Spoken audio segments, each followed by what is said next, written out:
아멘. 한 주간 동안 평안하셨습니까?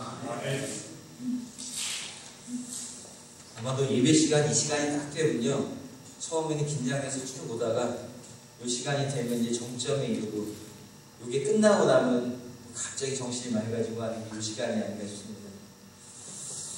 우리의 힘을 모아서요, 정신과 생각을 모아서 하나님 말씀 앞에 같이 나아갔으면 좋겠습니다.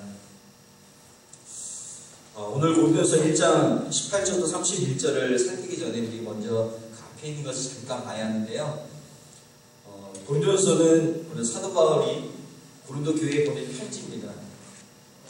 근데 그냥 좋은 소식을 전하는 게 아니라 좋지 않은 소식을 들어서 그 소식에 대해서 답을 하는, 어떻게 앞으로 해야 하는 것에 대해서 이야기하는 것이 고린도전서의 모습인데요. 특별히 1장 읽지 않았지만 1절부터 17절까지 내용을 보면 고린도 교회 안에 싸움이 있었습니다. 내가 잘났니? 네가 못났니? 이러면서 싸움이 있었고요. 바울이 생각할 때 너무나 마음이 아파서 고린도 교회를 향해서 그런 것이 아니다, 그렇게 하면 안 된다라는 얘기를 하고 싶어서요, 이 18절부터 25절에 이야기를 합니다. 이 분쟁에 대한 이야기를 17절까지 문제가 무엇인지 얘기하고 나서 그 문제를 어떻게 풀 것인가 해답을 제시하기 전에요, 먼저 원론적인 이야기를 합니다. 그게 오늘 18절부터 25절까지 있는 십자가의 도입니다. 그리고 나서 26절부터 31절까지는 그 문제에 대한 답을 직접적으로 이야기를 제시를 합니다. 십자가 하면 혹시 뭐가 먼저 생각이 나세요? 아마도 여러 가지 것들이 우리 안에 떠오를 것입니다.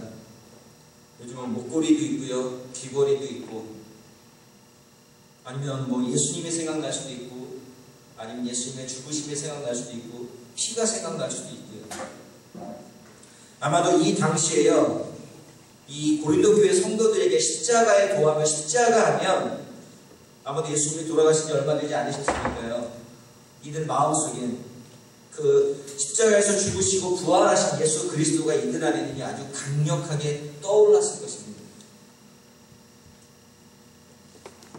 부디 소원하게는요, 오늘 이 예배를 함께 드린 저와 여러분 속에서도요, 십자가 하면 이 당시 고린도 교회가 가졌던, 성도들이 가졌던 그 마음이 함께 마음을 담아지기를 소원합니다. 오늘 18절 말씀 이렇게 시작합니다. 십자가의 도가 멸망하는 자들에게는 미련한 것이요 구원을 받는 우리에게는 하나님의 능력이다.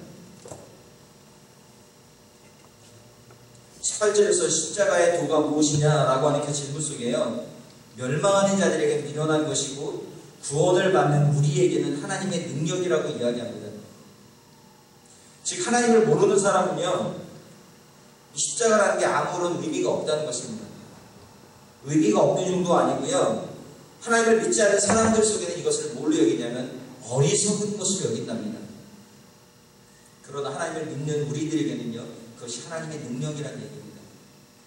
이 말을 한번 뒤집어서 생각해보면 십자가의 도가 미련하다고 치부하는 자들에게는 멸망이고요, 십자가의 도가 하나님의 능력이라고 믿는 우리들에게는, 그런 자들에게는 구원이라는 이야기입니다. 그렇다면 구원을 받았느냐? 구원을 받지 않고 멸망하였느냐? 그 갈림길에 뭐가 있냐면 십자가에 도라는 것이 있다는 겁니다.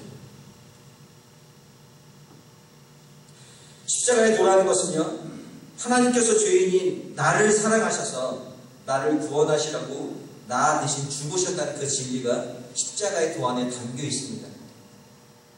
사랑하는 성도 여러분, 이곳에 있는 저와 여러분은요, 이 십자가의 도가 믿어지십니까? 아니면 믿어지지 않으십니까? 하나님께서 죄인인 나를 사랑하셔서 나를 구원하시려고 나 대신 십자가에 죽으셨다는 그 사실을 정말로 믿으십니까? 혹시 이 자리에 믿어지지 않는 분이 계시다면 부디 소원하기는요, 이 예배를 통해서 하나님의 구원의 은혜가 임하시기를 간절히 축원합니다. 바울은요, 하나님께서 구원의 방법으로 인간의 지혜를 택하지 않으시고 인간의 지혜를 버리고 하나님의 뜻 가운데 일들을 진행하셨다고 하는 이야기를 하고 싶어서요, 19절에서 자기가 분명히 충분히 할 수 있음에도 불구하고 자신의 이야기를 하지 않습니다. 이사야의 말씀을 빌어와서 이사야의 9장 14절의 말씀을 인용하면서요, 바울은 그 이야기를 써내려갑니다. 내가 지혜 있는 자들의 지혜를 멸하고 총명한 자들의 총명을 폐하리라. 이 이사야 29장 14절에는요, 이 문구가 그대로 나와 있지만 마지막 서술어가 좀 다르게 나와 있습니다. 어떻게 나와 있냐면, 내가 지혜 있는 자들의 지혜를 멸하고 총명한 자들의 총명을 가려지리라. 이사야서는요, 이사야 선지자는 사람이 갖고 있는 지혜와 총명한 자들의 총명이요, 가려져 있다고, 그래서 하나님의 뜻을 모른다고 표현했습니다. 근데 오늘 바울은요, 가려졌다고 표현하지 않고요, 그것을 패한다고 표현하고 있습니다. 한편 가려졌다고 하는 건요, 그 말 속에는 그 가려진 것이 거두어지면 알 수 있다고 하는 여지가 좀 남겨 있잖아요. 근데 바울은요, 전혀 그 여지를 남기지 않습니다. 지혜 있는 자들의 지혜를, 그리고 총명한 자들의 총명을 멸하고 패한다고 표현하고 있습니다. 즉, 인간의 지혜로는요, 하나님의 뜻을 알 수 없다는 것입니다. 십자가의 도를 알 수 없다는 것입니다. 인간의 지혜는 한계가 있고요, 하나님의 은혜로만 그 십자가의 도를 깨달아 알 수 있다고 바울은 이야기합니다. 그러면서 바울은요, 세 사람의 예를 듭니다. 지혜 있는 사람, 선비, 그리고 변론가. 즉, 당대에 인간이 살아가는 삶에 있어서 가장 지혜가 높다고 많다고 하는 사람들의 예를 듭니다. 지혜 있는 사람들, 선비라고 하는 건요, 율법에 능통한, 율법을 가르치는 사람, 아니면 선비관을 이야기합니다.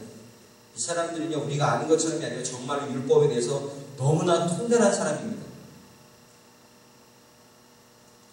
또한 변론가라고 하는 건요, 무슨 문제든지 이성으로 다 해결해서 무엇인가 다 설득력 있게 이야기하는 사람을 이야기합니다. 즉, 지혜가 아무리 많아도, 율법에 아무리 능통해도, 세상의 모든 이치를 이성으로, 지혜로서 다 푼다 할지라도 그들의 지혜는요, 미련한 것이 된다는 겁니다. 십자가의 도를 깨달아 알 수 없다는 것입니다.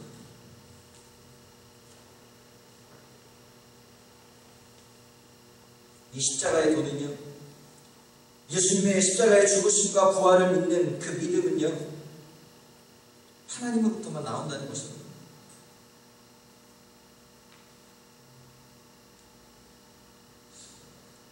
이 세상이 갖고 있는 자기 지혜로는요, 하나님을 알 수 있는 것이 아무것도 없고, 하나님께서 전도에 미련한 것으로 믿는 자들을 구원하신다고 말씀하십니다.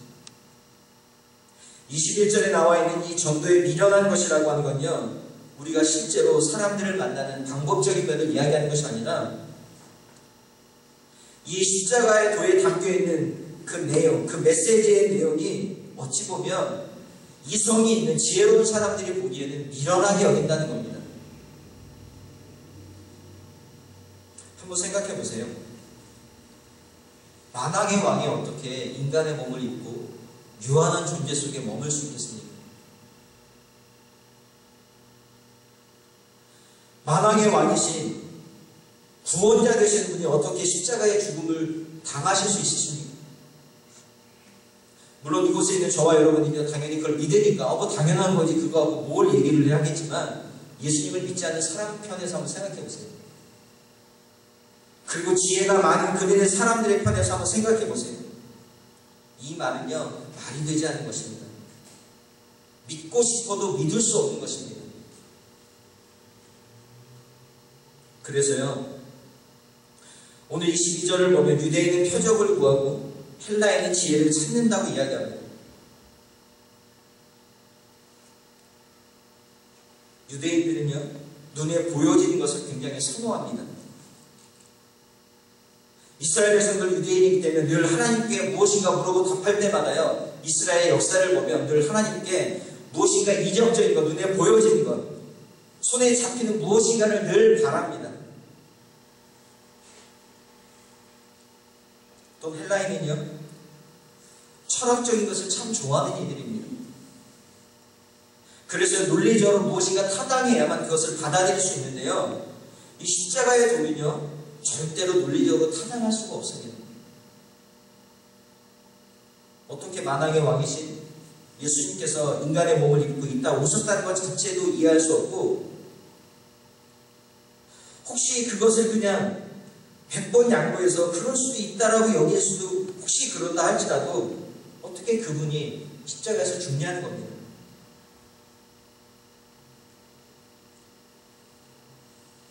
그런데 바울은요, 뭐라고 얘기하냐면, 아무리 그렇게 할지라도 유대인이 표적을과 헬라인의 지혜를 찾으나 그러나 우리는 십자가에 못 박힌 그리스도만을 전한다고 이야기합니다.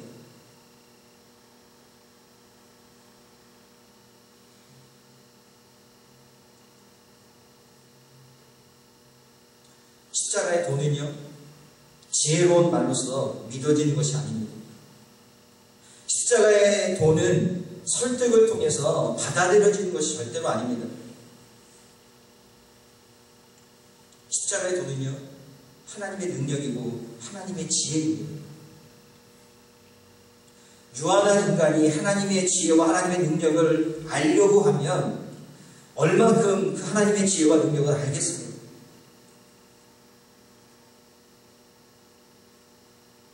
십자가의 도는요, 우리가 이성적으로, 우리가 철학적으로 배워서 터득해 아는 것이 아니라 하나님께서요, 우리에게 은혜를 주셔서 우리는 그 사실을 아는 것입니다. 그래서 바울은요, 이 십자가의 도가 우리에게는 하나님의 능력이라고 이야기합니다. 구원을 받는 사람에게는 하나님의 능력이 우리에게 임하셔서 하나님의 은혜로 그 사실들을 알아간다는 것입니다.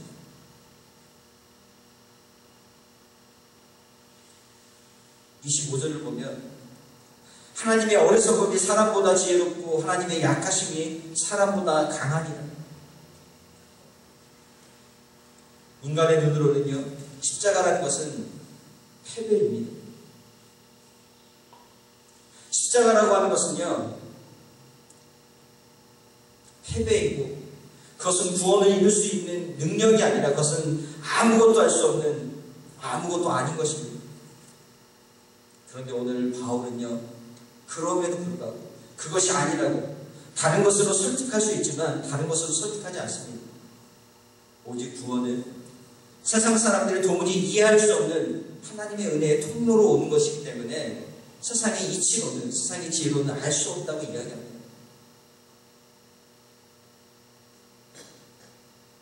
바울은 세상이 조소하고 멸시하는 복음의 미련함을 말의 지혜로 감추거나 채색하려 하지 않았습니다.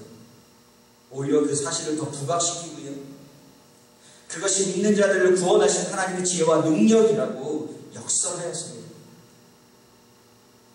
십자가의 복음을 세상에 맞추려고 탈색하거나 변색시킬 때요, 복음은 대중화될 수 있습니다. 그러나 복음은요, 세속화로 이어질 것입니다. 십자가가 없는 복음, 십자가가 없는 제자도, 십자가가 없는 영성 충고는요, 아무런 의미가 없습니다.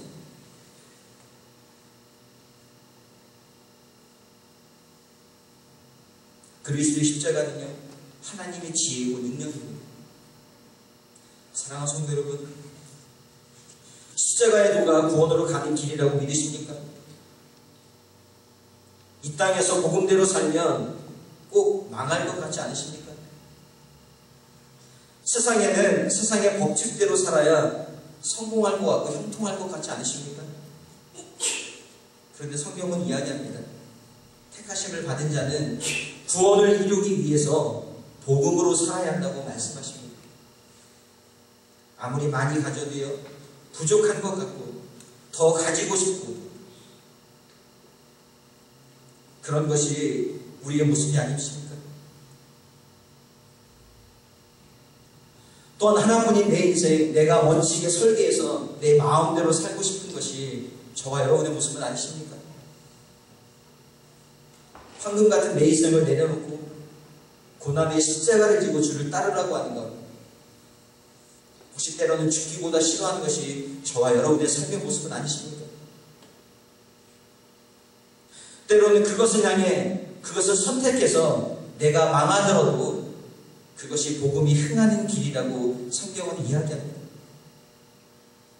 바울은요, 이러한 십자가의 도를 고린도 교회 성도들에게 확신시켜줍니다. 그렇게 이야기를 합니다. 그리고 나서요, 26절부터 31절까지는 이들이 갖고 있는 그 문제에 대해서 적용해 나갑니다. 이들 안에 있는 파벌 싸움들, 나는 바울파다, 나는 아볼로파다, 나는 베드로파다, 나는 예수님파다, 이렇게 싸우는 그들에게요, 십자가의 도가 무엇인지를 설명합니다.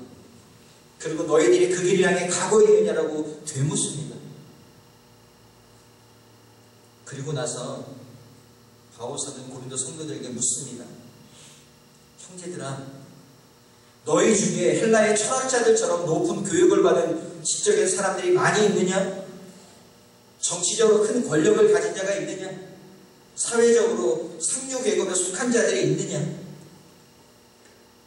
하나님께서 그렇지 못한 너희들을 부르지 않았느냐? 우리가 이곳에 있는 것들은 하나님의 은혜로 이 자리에 있는 것이 아니냐? 하나님의 부르심은요, 외적인 조건에 있지 않습니다. 내가 무엇을 가졌는지, 얼마나 배웠는지. 하나님의 부르심은요, 전적으로 하나님께 달려 있습니다. 그리고 하나님께서 우리를 부르신 것은요, 특별한 목적이 있어서 각 사람들을 부르셨습니다. 오늘 27절부터 28절 말씀을 보면요, 하나님께서 사람들을 택하시는데요, 이 세상의 가치로는, 이 세상의 기준으로는 선택될 수 없는 그 사람들만을 꼬집어서 선택하십니다.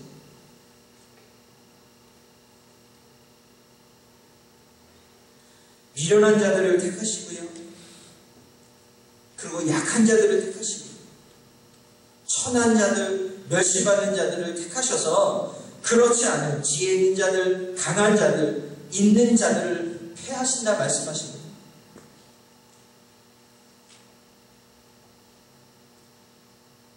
그러기에요, 29절을 보면 모든 사람은 하나님 앞에서 자랑할 수 없다고 이야기하십니다.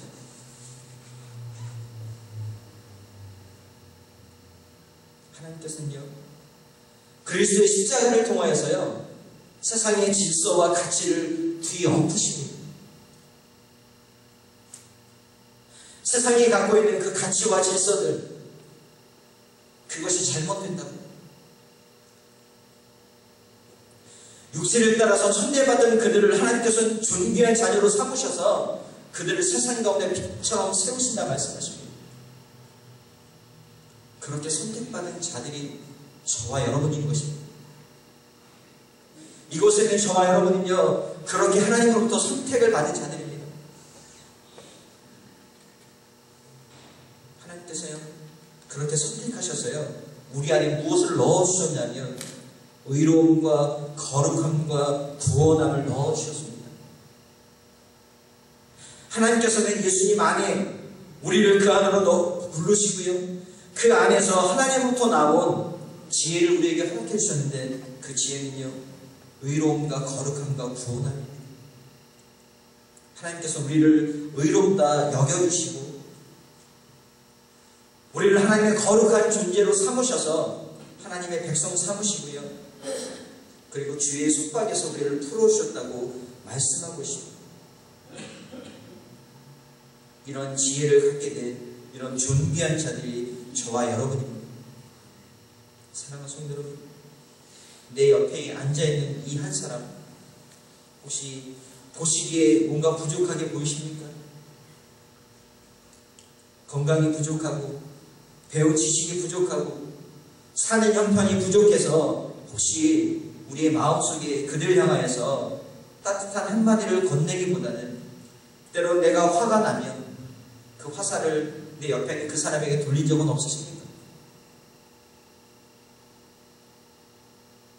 우리는 그 사람을 외적인 이 세상의 가치로 판단하지만 하나님께서는 그 사람을 우리의 가치가 아니라 하나님의 가치로 판단하십니다. 그리고 그를 존귀하게 여기고 계십니다. 저와 여러분이 옆 사람 있는 것보다 조금 낫다고 여기십니까? 하나님은요, 여전히 너는 부족해라고 우리에게 말씀하십니다. 저와 여러분은요, 여전히 부족한 존재들입니다. 내 옆에 있는 사람보다 더 나은 것이 아니라 나는 여전히 부족한 존재들입니다. 그러기에요, 옆 사람에게 내가 더 낫다라고 자랑하거나 교만할 수가 없는 것입니다. 진정한 십자가의 도를 깨달았다면, 십자가의 도를 믿는다면 우리는요, 더 겸손하게, 더 섬김으로 나아가야 할 것입니다. 사랑하는 성도 여러분, 이곳에는 저와 여러분 속에요, 얼만큼 우리 안에 십자가의 도가 있는지를 돌아보셨으면 좋겠습니다. 처음에 말씀드린 것처럼 십자가의 도라는 것은 예수님께서 나를 위해 십자가에 죽으셨다는 것입니다. 내가 죽어야 함에도 불구하고 내가 아닌 예수님께서 죽으셨다는 것입니다. 그 은혜가 얼마나 저와 여러분 속에 간직되어 있으십니까?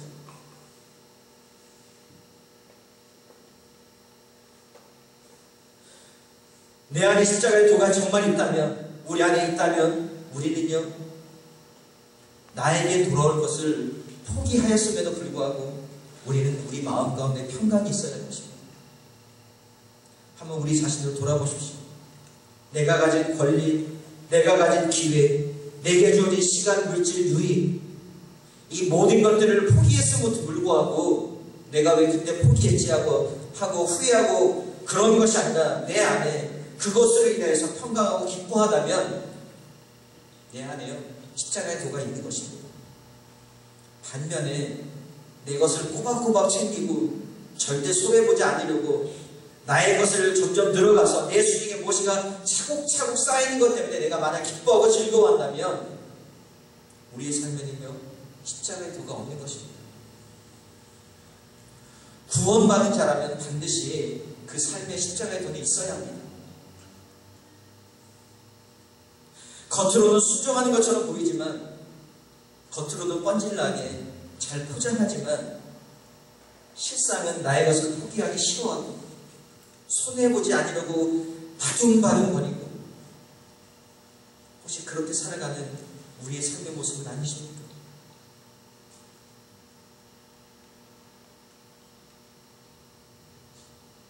십자가의 도로 살아간다는 것, 우리가 가진 시간, 물질, 섬김, 헌신, 이런 모든 것들을요, 미련 없이 잘라버리는 것입니다. 그리고 거침없이 내어놓는 것입니다.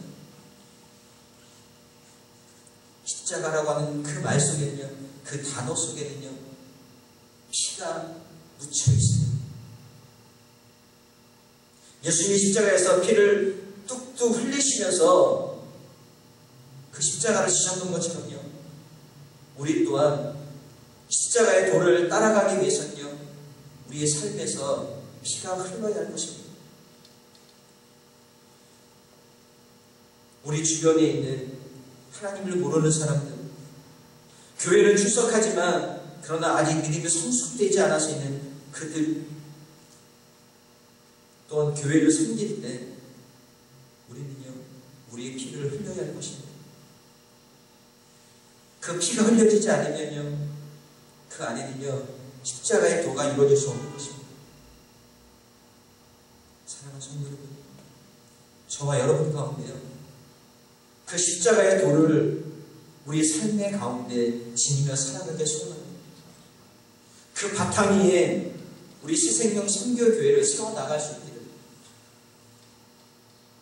우리의 것들을 마냥 챙기려고 붙잡으려고 아둥바둥 거리기보다 우리의 손을 펴서 조금 손해보지만 손해볼 때 그 안에 마음에는 화병이, 내 마음에 무락무락하면서 무엇이 생기는 것이 아니라 그렇게 포기함에도 불구하고 평안할 수 있는, 포기함에도 불구하고 기뻐할 수 있는 저와 여러분의 삶의 모습이 되시길 존귀하신 예수님으로 축원합니다. 기도하겠습니다.